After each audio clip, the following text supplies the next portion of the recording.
Hello everyone, welcome to my YouTube channel prep with Shikha. आज हम अपनी organization theory and behaviour MCom first year MCU 01 की unit 2 start कर रहे हैं। यूनिट 1 तक हमने लास्ट अपनी वीडियोस में कंप्लीट कर लिया है।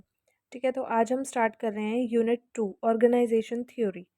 ठीक है, वीडियो स्टार्ट करने से पहले अगर चैनल को सब्सक्राइब नहीं किया तो प्लीज़ सब्सक्राइब कर देना, और वीडियो अच्छी लगेगी तो लाइक शेयर कमेंट ज़रूर करना। तो लेट्स स्टार्ट आवर वीडियो। सबसे पहले हम स्टार्ट करते हैं इंट्रोडक्शन से। इंट्रोडक्शन में क्या है? An organisation is a coordinated social entity group together and interact for achievement of the common goals.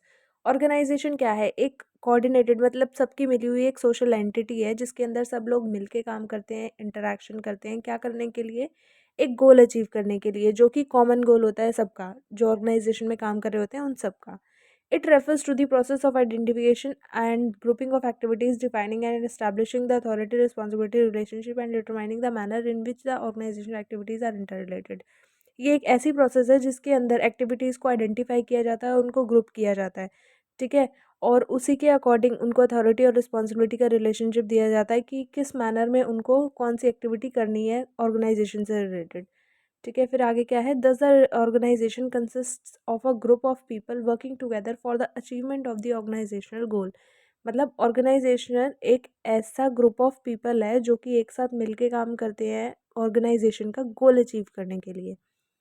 Various theories have been propounded which explain the organization in terms of closed, open and dynamic system। बहुत सारी theories बनाई गई हैं organisation को explain करने के लिए, जिसके अंदर कौन सी टर्म्स आई गई हैं कि क्लोज्ड ऑर्गेनाइजेशन है, ओपन ऑर्गेनाइजेशन है और डायनेमिक सिस्टम है या नहीं, ये सब कुछ। तो अब हम आगे बढ़ते हैं अपने, ये तो हमारा था इंट्रोडक्शन। अब हम आगे बढ़ते हैं, आगे क्या है? Concept of organisation. Concept of organisation में क्या है, हम इसको पढ़ते हैं। Organizing refers to the process involving an identification and grouping of activities to be performed and defining and establishing the authority responsibility relationship। Organising क्या है? ऑर्गेनाइजिंग एक ऐसा प्रोसेस है जिसके अंदर क्या इन्वॉल्व होता है? आइडेंटिफाई करना, ग्रुप करना, किसको? एक्टिविटीज़ को, जो भी ऑर्गेनाइजेशन के अंदर होनी है, ताकि हम उनकी अथॉरिटी रिस्पॉन्सिबिलिटी रिलेशनशिप डिफाइन कर पाएँ। ठीक है, मेंटेन कर पाएँ, एस्टैब्लिश कर पाएँ। This enables people to work most effectively together in achieving the entire enterprise objective। और ये करने से क्या होता है कि जो लोग हैं ऑर्गेनाइजेशन के अंदर जो काम कर रहे हैं वो इफ़ेक्टिवली अपना काम कर पाते हैं और ऑब्जेक्टिव अचीव कर पाते हैं, किसका? एंटरप्राइज का। ठीक है, in a general sense, organizing consists of determining and arranging of men, material, machine and money required by an enterprise for the attainment of its goal। मतलब जनरल सेंस में अगर हम समझे तो ऑर्गेनाइजिंग क्या है? ऑर्गेनाइजिंग के अंदर मेन, मटेरियल और मशीन को उसके अकॉर्डिंग मतलब डिटरमाइन करना कि किसका क्या काम है, ताकि प्रॉपरली गोल अचीव हो पाए। In a restricted and operational sense, the term organizing means defining the duties and responsibilities of the people employed and determining the manner in which their activities to be performed interrelated। मतलब कि अगर हम restricted और operational sense में समझें, ठीक है, मतलब कि लेमन लैंग्वेज के अलावा अगर हम समझें तो क्या होता है टर्म ऑर्गेनाइजिंग का? मतलब क्या होता है ये? एक मतलब ऑर्गेनाइजिंग होता क्या है? ये ड्यूटी होती है, रिस्पॉन्सिबिलिटी होती है, जो भी लोग काम कर रहे होते हैं ऑर्गेनाइजेशन के अंदर उनको ये समझाना कि उनको क्या एक्टिविटीज़ करनी है, किस तरह से करनी है। ठीक है, the end result of organising is the creation of a structure of duties and responsibilities of people in different positions grouped according to the similarity and interrelated nature of activities. End result में organising एक structure create करती है, ठीक है, जिसके अंदर duties responsibilities बताई जाती हैं किनको? लोगों को, जो भी वहाँ पे काम कर रहे होते हैं, उनकी पोजीशंस बताई जाती हैं और उनकी मतलब उनकी एबिलिटीज़ के अकॉर्डिंग उनको ग्रुप्स में डिवाइड किया जाता है। उनकी सिमिलैरिटीज़ देखी जाती हैं कि वो किस काम के लिए वेल वेल होंगे, मतलब किस काम के लिए ओके होंगे। ठीक है, मतलब उनके नेचर के अकॉर्डिंग उनको वही एक्टिविटीज़ प्रोवाइड की जाती हैं और उसी ग्रुप में डाला जाता है। In other words, the outcome of the organizing process is an organization consisting of a group of people working together for the achievement of one or more common objective। मतलब और लास्ट में हमको क्या देखने को मिला? अदर वर्ड्स में समझे तो ऑर्गेनाइजिंग एक ऐसा प्रोसेस है जिसके अंदर ऑर्गेनाइजेशन के अंदर लोग मिलके काम करते हैं, क्या करने के लिए? एक कॉमन गोल अचीव करने के लिए, कॉमन गोल कौन सा, ऑर्गेनाइजेशन का जो मेन ऑब्जेक्टिव होता है ना, उसको अचीव करने के लिए सब काम करते हैं, तो वो क्या होगा, सबके लिए कॉमन गोल ही होगा। ठीक है, तो अब हम आगे बढ़ जाते हैं characteristics of the organisation. Characteristics क्या है ऑर्गेनाइजेशन के, ग्रुप ऑफ पीपल। ठीक है, an organisation come into existence when a group of people combine their efforts for the same purpose and willingly contribute towards their common endeavour. तो organisation क्या है, organisation क्या है, एक ग्रुप ऑफ पीपल है, ये इसका फर्स्ट कैरेक्टरिस्टिक है मतलब। ठीक है, ग्रुप ऑफ पीपल मतलब एक ऑर्गेनाइजेशन तभी एग्जिस्टेंस में आ पाती है जब बहुत सारे लोग मिलके अपने एफर्ट्स को कंबाइन करके अपनी इच्छा इच्छा से एक कॉमन किसी गोल को अचीव करने के लिए एफर्ट्स देते हैं, उसको कहा जाता है ग्रुप ऑफ पीपल। और वो एफर्ट्स किस चीज़ के लिए देते हैं, ऑर्गेनाइजेशन का गोल अचीव करने के लिए। फिर आ जाता है हमारा division of work. Division of work क्या होता है, setting of an organisation involves division of the total work into various activities and functions and assigning the task to different person according to their skill, ability and experience. Division of work मतलब काम को एक different different activities में, different different parts में divide कर देना, उनके functions के हिसाब से, लोगों की स्किल के हिसाब से, एबिलिटी के हिसाब से और एक्सपीरियंस के हिसाब से उनको काम प्रोवाइड कर देना, उनको टास्क प्रोवाइड कर देना कि आपका ये काम होगा और आपका ये काम होगा। Common purpose next, every organization comes into existence on the basis of the goals of the enterprise, which are separate from the personal goals of the people employed. Common purpose क्या होता है, हर एक ऑर्गेनाइजेशन का एक common मतलब हर एक organisation का एक ऑब्जेक्टिव होता है जो अचीव करना होता है, और जो सबके लिए वहाँ पे जितने भी लोग काम कर रहे हैं सबके लिए क्या होता है, सेम होता है। और ऑन दी अदर साइड सबके पर्सनल गोल्स क्या होते हैं, डिफरेंट होते हैं, बट लेकिन एक कॉमन गोल क्या होता है उन सबका, जो ऑर्गेनाइजेशन का होता है, जो उन सबको वहाँ काम करने वाले लोगों को अचीव करना पड़ता है। ठीक है, फिर क्या है, vertical and horizontal relationship. Vertical और हॉरिजॉन्टल रिलेशनशिप में क्या है, an organisation creates cooperative relationship between different departments and division as well as between superior and subordinate। एक ऑर्गेनाइजेशन क्या होती है, वो एक कोऑपरेटिव रिलेशन मेंटेन करती है। ठीक है, किसके बीच में, डिपार्टमेंट्स के बीच में और डिविजन्स के बीच में। लाइक सुपीरियर कौन है और subordinate कौन है, उनके बीच का relationship. Different functions and activities like production, marketing, financing etcetera are integrated for the achievement of proper coordination. अलग अलग एक्टिविटीज़ की जाती हैं, कौन सी जगह, जैसे कि प्रोडक्शन एक्टिविटी होगी, मार्केटिंग होगी, फाइनेंस हो गया, एक्सेट्रा, ये सब क्यों की जाती है, कोऑर्डिनेशन होता है इन सब के बीच में, एक मतलब सारे इंटर रिलेटेड होते हैं एक तरह से। किस लिए की जाती हैं, ऑर्गेनाइजेशन का गोल अचीव करने के लिए फंक्शंस परफॉर्म किए जाते हैं। The duties and responsibilities of superior and subordinate in each department और division are also unified so as to serve the purpose of the joint their joint effort. जो superior और subordinate का relationship होता है हर division के अंदर, हर department के अंदर, वो मतलब ऑलमोस्ट सेम ही होता है, और वो किस लिए होता है, मतलब कि ऑर्गेनाइजेशन गोल अचीव करने के लिए उनको बताया जाता है कि उनको किस तरह से क्या क्या करना है। ठीक है, फिर नेक्स्ट आ जाता है chain of command. Chain of command क्या होता है, the superior subordinate relationship established in an organisation are based on the authority which flows from higher level of management to the next lower level, thereby forming a hierarchical chain. क्या कह रहा है, chain of command में क्या होता है, एक superior subordinate का जो रिलेशनशिप होता है ऑर्गेनाइजेशन के अंदर, वो किसके ऊपर बेस्ड होता है, कि हायर लेवल से लोअर लेवल के बीच में क्या रिलेशनशिप है, मतलब जो हायर लेवल से स्टार्ट हुआ है और लोअर लेवल लेवल तक जाके ख़त्म होता है, उसी को कहा जाता है chain of command.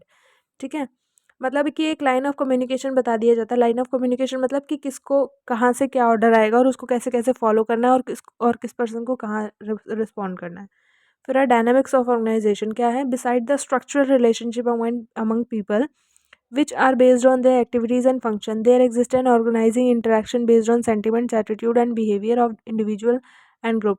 Dynamics of organisation में क्या है कि एक स्ट्रक्चरल रिलेशनशिप होता है लोगों के बीच में, ठीक है, जिसके अंदर बहुत सारी एक्टिविटीज़ इन्वॉल्व होती हैं, फंक्शंस इन्वॉल्व होते हैं, बट लेकिन ऑर्गेनाइजिंग के अंदर एक और चीज़ इन्वॉल्व होती है, क्या, जैसे कि सबके पर्सनल सेंटिमेंट्स, एटीट्यूड, बिहेवियर, लोगों का ग्रुप, इंडिविजुअल्स, इन सब का सब कुछ। ठीक है, these aspects of relationship provide a dynamic element in the organisational functioning. और यही सब जो इनके सेंटिमेंट्स होते हैं, एटीट्यूड्स होते हैं, बिहेवियर होते हैं, ग्रुप्स होते हैं, ये ऑर्गेनाइजेशन को एक डायनेमिक एलिमेंट प्रोवाइड करती है। ठीक है, they are subject to change from time to time, और वो टाइम टू टाइम चेंज होने चाहिए।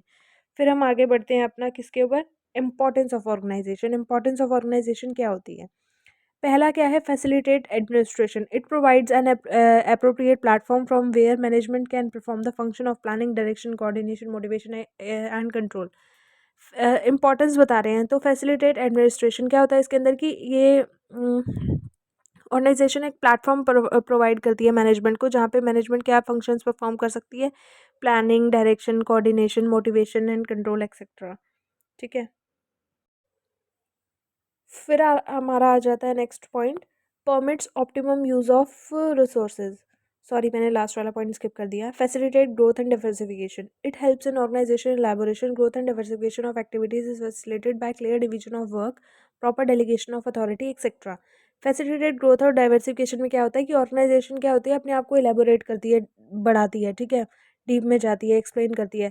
और ग्रोथ और डाइवर्सिफिकेशन एक्टिविटीज़ में तभी अचीव हो पाता है जब क्लियर डिवीजन ऑफ वर्क हो, मतलब कि किसको क्या करना है क्लियरली ये डिफाइंड हो ऑर्गेनाइजेशन के अंदर, और सबको वो काम करने की अथॉरिटी दी गई हो प्रॉपरली। ठीक है। फिर नेक्स्ट पॉइंट आता है permits optimum use of resources. Permits optimum use of resources क्या है?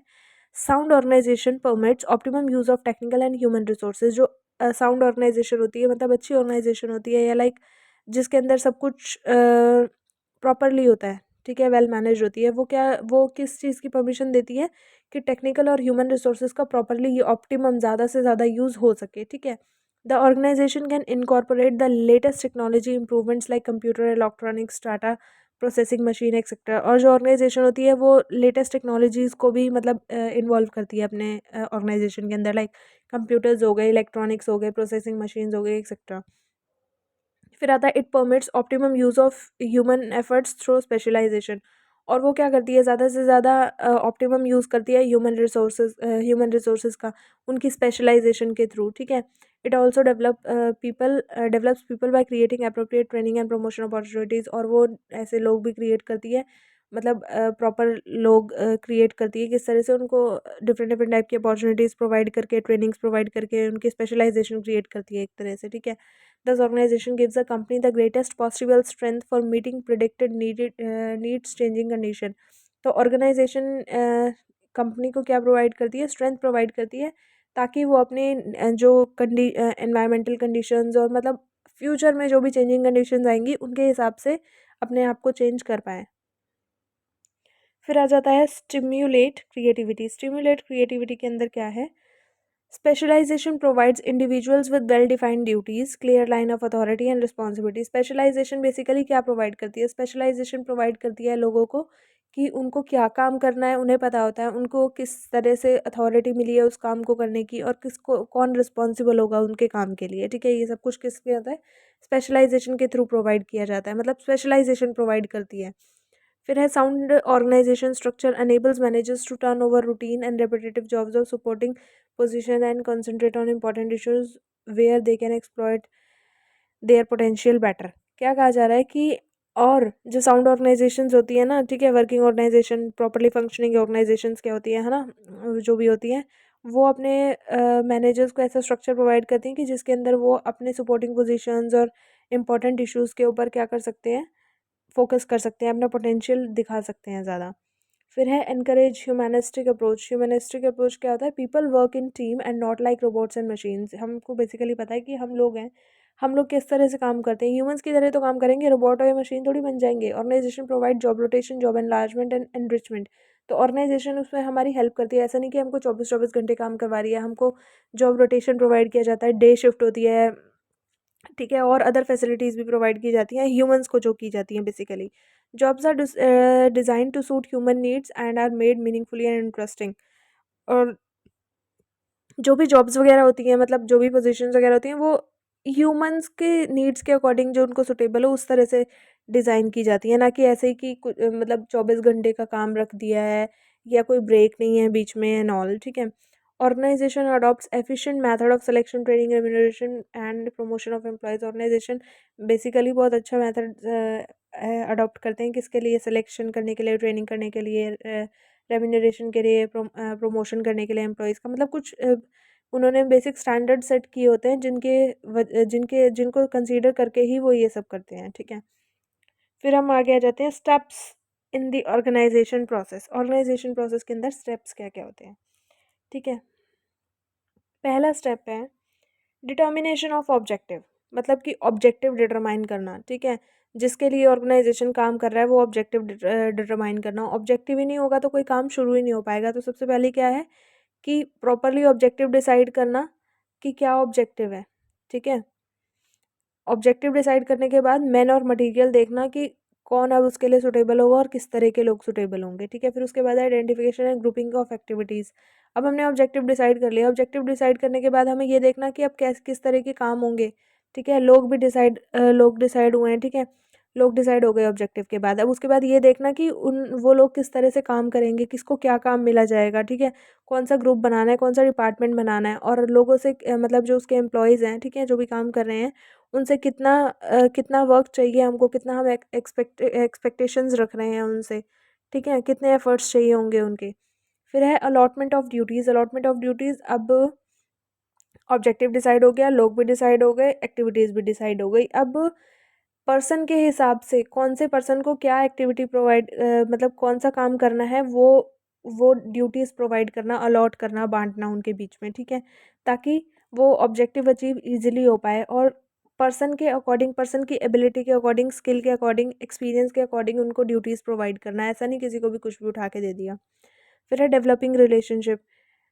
जो भी काम कर रहे हैं ऑर्गेनाइजेशन के अंदर, उनको एक दूसरे के लिए मतलब रिलेशनशिप मेंटेन करना, मतलब कॉमन रिलेशन तो मेंटेन करना कि लाइक कम्युनिकेशन इतना तो होना चाहिए कि कोई प्रॉब्लम हो तो कोई किसी की हेल्प कर रहा है, और उनको ये पता होना चाहिए कि वो किसके लिए अकाउंटेबल हैं, उनको किसको अपनी रिपोर्ट देनी है और किससे सब कुछ पूछना है, कौन उन्हें गाइड करेगा, कौन उनकी प्रॉब्लम सॉल्व करेगा, ठीक है। फिर है integration of these groups of activities. Integration of these group of activities क्या है? Integration can be achieved in all activities by following veg. पहला है through authority relationship. Authority relationship मतलब कि हॉरिजॉन्टली वर्क चल रहा है, वर्टिकली चल रहा है, या लेटरली चल रहा है, किस तरह से चल रहा है। Through organised information and communication system. Organised communication system मतलब अगर किसी के बीच में अच्छा कम्युनिकेशन है ही नहीं है, तो फिर वहाँ पे एफिशिएंसी और इफेक्टिवनेस नहीं आ पाएगी वर्क के अंदर, तो ये मेंटेन करना। We can achieve unity of objective, team work and team spirit by integration of different activities. मतलब हम अपना ऑब्जेक्टिव तभी अचीव कर सकते हैं जब हम ये सारे क्या स्टेप्स को फॉलो कर पाएंगे, ठीक है, और टीम वर्क कर पाएंगे। फिर हम नेक्स्ट चलते हैं principles of organisation. Principles of organisation क्या है? सबसे पहला है unity of objective. Unity of objective क्या है कि ऑर्गेनाइजेशन का हर एक काम किसके लिए होता है? ऑर्गेनाइजेशन के ऑब्जेक्टिव को अचीव करने के लिए, ठीक है। तो ऑर्गेनाइजेशन का हर एक पर्सन अपने ऑर्गेनाइजेशन के गोल और ऑब्जेक्टिव से क्या होना चाहिए? फैमिलियर होना चाहिए। उसको पता होना चाहिए कि उसको क्या करना है और किस तरह से कोऑर्डिनेट करना है, ताकि जो गोल सेट किया हुआ है वो अचीव हो पाए। फिर है division of work and specialisation. Division of work and specialisation में क्या है कि सारी ऑर्गेनाइजेशन है ना जो भी, ठीक है, वो क्या होती है? डिवाइडेड होती है डिफरेंट डिफरेंट पार्ट्स में, ठीक है। तो हर किसी को ये पता होना चाहिए कि उस इंडिविजुअल का काम क्या है, और ऐसा नहीं कि ओवरलैप हो रहा है, दो दो तीन तीन काम हो रहे हैं, नहीं, एक पर्सन को एक सिंगल जॉब ही परफॉर्म करनी चाहिए, ठीक है। और जो पर्सन की स्पेशलिटी है उस अकॉर्डिंग उसको काम प्रोवाइड करना चाहिए, काम करना चाहिए, ताकि एफिशिएंसी और क्वालिटी अच्छी आ पाए उसके काम में, ठीक। फिर है definition of jobs. Definition of jobs में क्या है कि ऑर्गेनाइजेशन के अंदर, ठीक है, हर एक पोजीशन क्लियरली डिफाइंड होती है, ठीक है, ऑर्गेनाइजेशन के हिसाब से। तो जो उस पोजीशन के हिसाब से काम दिया जा रहा है, अथॉरिटी दी जा रही है, रिस्पॉन्सिबिलिटी दी जा रही है, ठीक है, और जो उसका रिलेशनशिप है बाकी अदर एम्प्लॉयज़ से ऑर्गेनाइजेशन के, उस पोजीशन का, वो क्लियर होना चाहिए, ठीक है।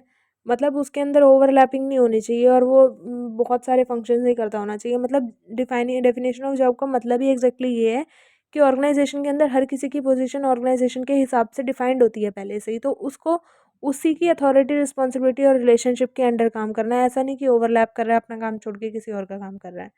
फिर उसके बाद आता है separation of line and staff function. Line and staff function क्या है? लाइन फंक्शन जो होता है ना वो अलग होता है स्टाफ फंक्शन से, ठीक है। लाइन फंक्शन कौन सा होता है? जो मेन ऑब्जेक्टिव मतलब कि लाइन फंक्शन वो फंक्शन होता है जो कंपनी का मेन ऑब्जेक्टिव अचीव करने में हेल्प करता है, ठीक है। जैसे कि मैन्युफैक्चरिंग कंपनीज में क्या होता है? सेल्स डिपार्टमेंट होता है, ठीक है। सेल्स डिपार्टमेंट मेन ऑब्जेक्टिव होता है बिजनेस का, ठीक है, तो वो उसको क्या कहा जाएगा? लाइन फंक्शन कहा जाएगा। और लाइक अदर फंक्शंस जैसे कि प्लांट मेंटेनेंस, फाइनेंसिंग और लीगल फंक्शंस जो भी हैं, उनको कहा जाता है स्टाफ फंक्शन। तो लाइन फंक्शन बेसिकली हर ऑर्गेनाइजेशन का मेन फंक्शन होता है, ठीक है। फिर उसके बाद आता है चेन ऑफ कमांड और scalar principle. Chain of command में क्या होता है, हमें ये पता होता है कि हमें ये पता होना चाहिए कि हमारी ऑर्गेनाइजेशन के अंदर टॉप टू बॉटम चलता है, ठीक है। Top to bottom line of structure चलता है, जिसके top to bottom line of structure चलता है, जिसके अंदर क्या होता है, ऑर्गेनाइजेशन में टॉप से कुछ आएगा, वही धीरे धीरे धीरे धीरे उसके नेक्स्ट लेवल पे नेक्स्ट लेवल पे नेक्स्ट लेवल पे जाएगा। ऐसा नहीं कि लोअर लेवल वाला टॉप लेवल को जाके सब कुछ बता रहा है, नहीं, ठीक है। क्लैरिटी होनी चाहिए ऑर्गेनाइजेशन के अंदर कि कौन किसको अप्रोच कर सकता है और कौन किसको अकाउंटेबल अकाउंटेबल है, ठीक है। सॉरी। फिर हम आगे बढ़ते हैं, parity of authority and relationship और प्रिंसिपल्स ऑफ कोरस्पॉन्डेंस। क्या कह रहा है इसके अंदर, parity of authority and responsibility और प्रिंसिपल ऑफ कॉरस्पॉन्डेंस में क्या होता है कि मतलब एक काम को करने के लिए सफिशिएंट अथॉरिटी होनी चाहिए, सफिशिएंट अगर अथॉरिटी है तो उस काम को डिस्चार्ज करने के लिए भी रिस्पॉन्सिबिलिटी होनी चाहिए, ठीक है, उसके पास। मतलब ऐसा नहीं है कि हाँ वो काम उसने कर लिया है बट अब उसे ये नहीं पता कि उस काम को आगे आगे किस तरह से प्रोसेस करना है, ठीक है। फिर मतलब कि जैसे कि एक प्लांट मैनेजर है, ठीक है, मल्टी प्लांट ऑर्गेनाइजेशन है, उसके अंदर एक प्लांट मैनेजर है, उसे पता है कि उसकी उसको सारे एक्टिविटीज़ क्या क्या करनी है प्लांट के अंदर, ठीक है। तो ऐसा नहीं है कि ऐसा नहीं होना चाहिए कि वो अपने डे टू डे एक्टिविटीज़ में और भी काम ले रहा है और मतलब अपना जो मेन काम है उसको छोड़ रहा है, ऐसा नहीं होना चाहिए। फिर है यूनिटी ऑफ कमांड, ठीक है। ऑर्गेनाइजेशन के अंदर कोई भी पर्सन एक लाइन सुपरवाइजर्स के अलावा ज़्यादा को रिपोर्ट नहीं करता होना चाहिए, ठीक है। ऑर्गेनाइजेशन के अंदर जितने भी लोग हैं उनको पता होना चाहिए कि किसको रिपोर्ट कर रहा है और किसको करना है उसे रिपोर्ट, ठीक है। सबका एक ही बॉस बॉस होना चाहिए, ऐसा नहीं कि 10-10 बॉस बना के बैठे हुए हैं सब लोग अलग अलग अलग अलग।